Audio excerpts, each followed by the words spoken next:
क्या एक बहू की इज्जत का कोई मोल नहीं? क्या हर बार वही झुके, वही समझे, वही सहन करे? जब ननद ने सबके सामने उसे नीचा दिखाया, तब सीमा ने चुप्पी तोड़ दी। अब वो न डरने वाली थी, न झुकने वाली। लेकिन कहानी यहीं खत्म नहीं होती। आज वही ननद जब अपने ससुराल में अपमानित हुई, तो उसे समझ आया सम्मान का असली मतलब क्या होता है। और सास, उनके दिल में भी एक चुपचाप बदलाव शुरू हो गया।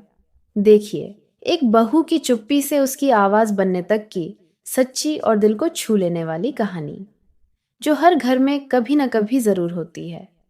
सुबह का उजाला धीरे धीरे खिड़कियों से कमरे में दाखिल हो रहा था, जब सीमा अचानक नींद से जागी। रसोई से बर्तनों की खनक और ऊंची आवाजें गूंज रही थीं। रात को हल्का बुखार होने की वजह से उसकी नींद देर तक टूटी नहीं थी। शरीर में अभी भी थकान थी, लेकिन रसोई की आवाजों ने उसे बिस्तर छोड़ने पर मजबूर कर दिया। उसने धीमे कदमों से रसोई की ओर रुख किया। वहां उसकी सास जसोदा देवी पुराने स्टील के रैक में कुछ तलाश रही थीं।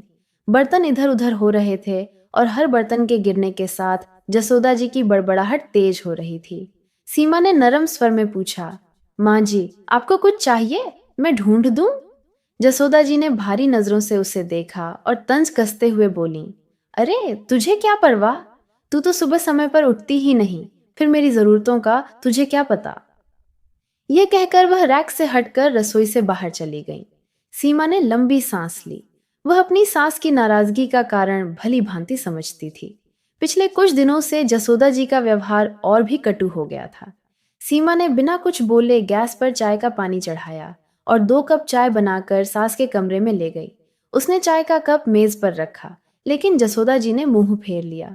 सीमा ने मन ही मन ठान लिया था कि इस बार वह सास की इन हरकतों से नहीं डरेगी। उसका इरादा पक्का था। नाश्ते की मेज पर जब सीमा का पति समेश ऑफिस के लिए तैयार होकर आया, तो जसोदा जी का गुस्सा फूट पड़ा। वह कई दिनों से बेटे और बहू से खफा थीं। उन्हें लगता था कि उनकी नाराजगी देखकर समेश और सीमा उन्हें मनाएंगे और वह अपनी बात मनवा लेंगी। लेकिन जब ऐसा नहीं हुआ, तो उनका सब्र टूट गया।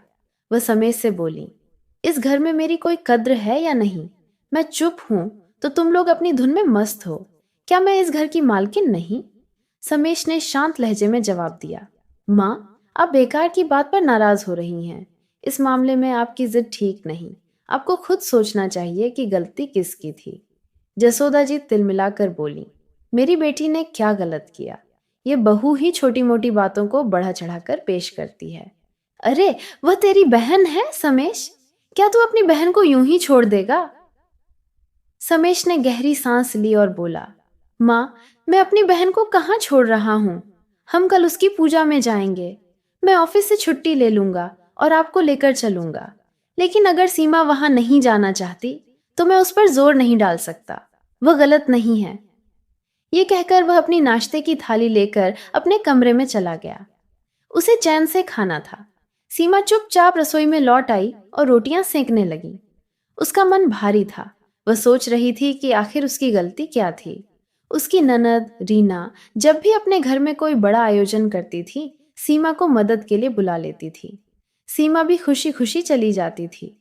रीना का ससुराल उसी शहर में था और सीमा को अपनी ननद की मदद करना अच्छा लगता था। लेकिन पिछली घटना ने सब कुछ बदल दिया। रीना ने अपने घर में एक धार्मिक समारोह रखा था और सीमा ने दिन रात मेहनत करके खाना तैयार किया था।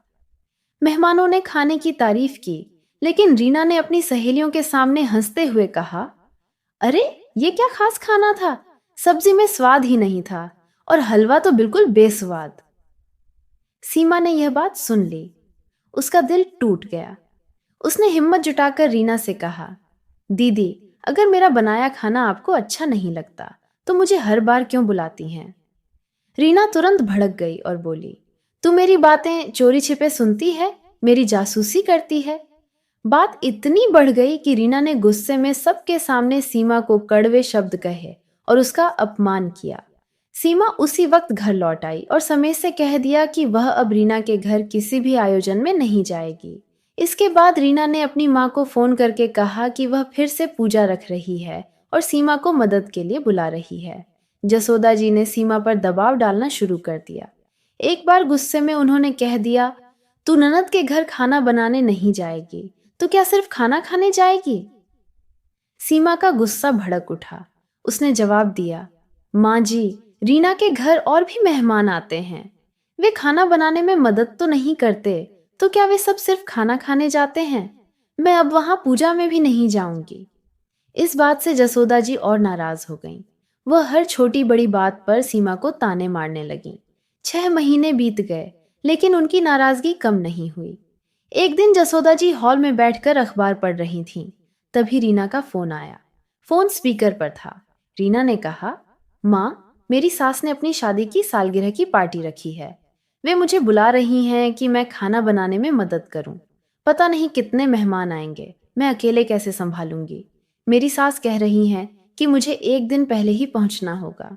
मैंने तो सोचा था कि मैं सीधे पार्टी में जाऊंगी, लिफाफा देकर खाना खाकर लौट आऊंगी, लेकिन अब मुझे खाना बनाने के लिए मजबूर किया जा रहा है। जसोदा जी गुस्से में बोली, अरे, उनके पास इतना बड़ा परिवार है, तो क्या वे कोई कैटर नहीं बुला सकते? तुझे क्यों परेशान कर रहे हैं? तभी सीमा, जो पास में ही फर्श साफ कर रही थी, ने यह बात सुन ली। वह चुप न रह सकी। उसने कहा, माँ जी, आज आपको समझ आया कि बड़े आयोजनों में खाना बनाने के लिए कैटर बुलाए जाते हैं, न कि किसी एक को परेशान किया जाता है। मेरे साथ जब यही हुआ, तब आपकी यह समझ कहाँ थी? अब अपनी बेटी को भी यही समझाइए कि ननद के घर सिर्फ खाना खाने नहीं जाते। जसोदा जी ने सीमा को गुस्से से घूरा, लेकिन उनके पास जवाब नहीं था। सीमा ने आगे कहा, माँ जी, परिवार में प्यार और सम्मान से रहने में खुशी होती है। मुझे भी रीना के लिए खाना बनाना अच्छा लगता था। मैं सोचती थी कि मेरे बनाए खाने से लोग खुश हो रहे हैं, लेकिन उस दिन रीना ने मुझे अपमानित करके मेरे सारे प्रयासों को बेकार कर दिया। आज आपकी बेटी को वही तकलीफ महसूस हो रही है जो मुझे हुई थी। ये कहकर सीमा रसोई में चली गई। उसे यकीन था कि अब जसोदा जी उसे इस बात के लिए ताने नहीं मारेंगी। कुछ हफ्तों बाद रीना को अपनी सास के दबाव में उनकी सालगिरह की पार्टी में खाना बनाना पड़ा, लेकिन वहां मेहमानों ने उसके खाने में कमियां निकाली। तब जाकर रीना को एहसास हुआ कि उसने अपनी भाभी के साथ कितना गलत किया था। उसने सीमा से माफी मांगी और वादा किया कि वह दोबारा ऐसा व्यवहार नहीं करेगी।